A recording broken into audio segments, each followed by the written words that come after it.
The 2017-2020 Nissan Armada key fob uses a CR2032 3-volt lithium coin cell battery. You'll need a small, flathead screwdriver or a plastic pry tool. First, locate the small gap or notch on the side of the fob. Gently twist or pry to separate the two halves, revealing the battery compartment. Use the screwdriver to carefully pop out the old battery, noting the orientation. The positive side should be facing up.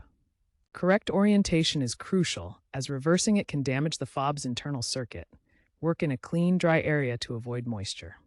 Insert the new CR2032 battery into the compartment, ensuring the positive side is facing up.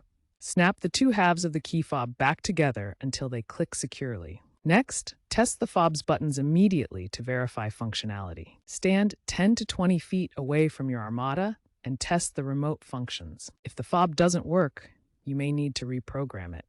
This can often be done by holding the lock and unlock buttons simultaneously for 5 seconds while inside the car. Dispose of the old battery properly, as lithium batteries are hazardous waste.